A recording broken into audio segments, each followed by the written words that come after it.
Welcome to my channel. Jangan lupa di-subscribe ya. Assalamualaikum warahmatullahi wabarakatuh. Saya Antika Yosafitri, calon guru penggerak angkatan 11 dari Kabupaten Solo, Sumatera Barat. Saya mengajar di SD Negeri 07 Kotolawe. Baiklah sahabat semua, kali ini saya akan menjelaskan tentang demonstrasi kontekstual penerapan segitiga restitusi modul 1.4 tentang budaya positif. Kita mulai dengan pengertian segitiga restitusi. Segitiga restitusi adalah suatu proses dialog yang dilakukan guru atau orang tua agar menghasilkan murid yang mandiri dan bertanggung jawab.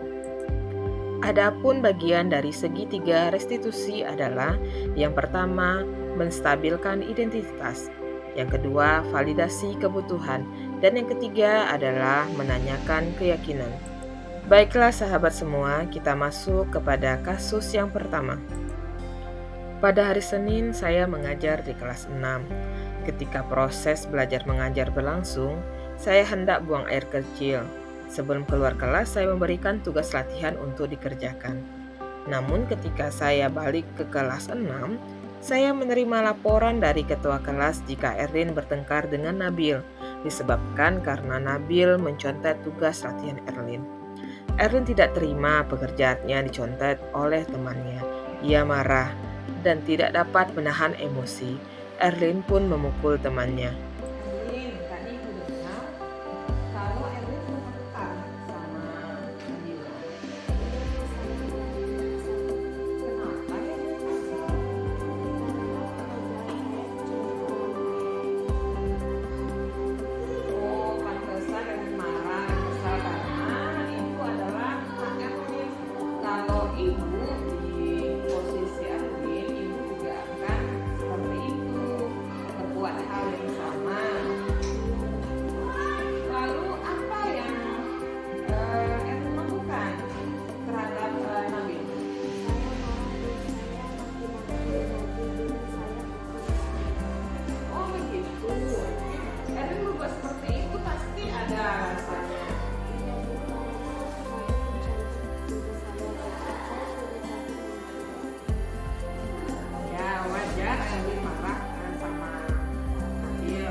Daripada itu seperti sampai sekarang kita pikirkan ya, tindakan Erwin tadi sampai marah-marah dan memukul meja, apakah sesuai dengan keyakinan kelas kita? Tidak. Menurut Erwin, keyakinan kelas apa yang udah Erwin melanggar? Menurut Erwin, saling menghormati atau teman itu penting apa enggak? Iya, itu penting. Kalau menurut Erwin penting, keyakinan apa yang harus Erwin lakukan terhadap Nabil? Erwin bersedia memperbaiki masalah ini. Apa yang Erwin lakukan untuk memperbaiki masalah ini?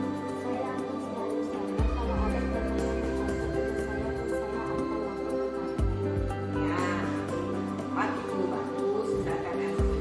Oke, Erwin silakan duduk kembali ya di sini. Saya sudah melanggar keyakinan yang saling menghormati. Seharusnya saya lebih sabar dan saling menghormati. Saya bersedia memperbaiki masalah ini. Saya akan selalu sabar kalau ada teman yang mencontek tugas saya, dan saya akan lapor kepada guru. Kita masuk kepada kasus yang kedua. Saya mendapat laporan dari guru piket jika Zaki sudah beberapa hari sering datang terlambat ke sekolah. Sebagai guru olahraga yang sekaligus menjadi guru konseling, saya memanggil Zaki untuk bertanya langsung penyebab dia datang terlambat ke sekolah. Zaki, tadi ibu mendengar dari guru piket kalau Zaki telat datang ke sekolah. Ya, Bu. Menurut Zaki, sudah berapa kali Zaki telat ke sekolah? Sudah 5 kali, Bu. Sering terlambat itu suatu kesalahan apa itu? Iya, Bu. Baik. Baiklah, dari Zaki berbuat kesalahan itu adalah manusiawi. Yang penting kita bisa belajar dari kesalahan tersebut dan berusaha untuk memperbaikinya. Setuju, Zaki? Setuju, Bu. Zaki, kita cari solusinya. Karena Zaki sering telat datang ke sekolah, pasti ada alasannya. Kenapa Zaki sering datang telat ke sekolah? Karena saya begadang, Bu. Saya main HP sampai larut malam, Bu. Sehingga saya pulang begitu. Oh, seperti itu. Zaki tahu keyakinan kelas yang sudah kita sepakati? Tahu, Bu. Kalau datang telat ke sekolah, sesuai tidak dengan keyakinan kelas kita? Tidak, Menurut Zaki, keyakinan kelas apa yang sudah Zaki langgar? disiplin, Bu. Menurut Zaki, disiplin itu penting nggak? Penting, Bu, agar datang ke sekolah tepat waktu dan menghargai waktu, Bu. Betul, menghargai waktu itu sangat penting, seperti kita menghargai orang lain dan supaya pekerjaan kita tidak menumpuk juga melatih rasa kepedulian. Iya, Bu. Saya menyesal datang terlambat. Saya minta maaf, Bu. Ya, Zaki, sikap yang sangat baik Zaki lakukan dengan cara meminta maaf. Menurut Zaki, apa yang Zaki lakukan agar tidak datang terlambat ke sekolah lagi? Saya akan tidur tepat waktu, Bu.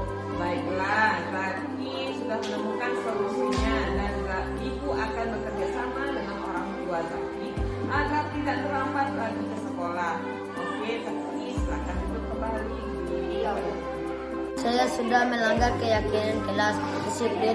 Saya menyesal sudah datang terlambat ke sekolah. Untuk kedepannya, saya tidak akan terlambat datang ke sekolah. Saya akan tidur tepat waktu.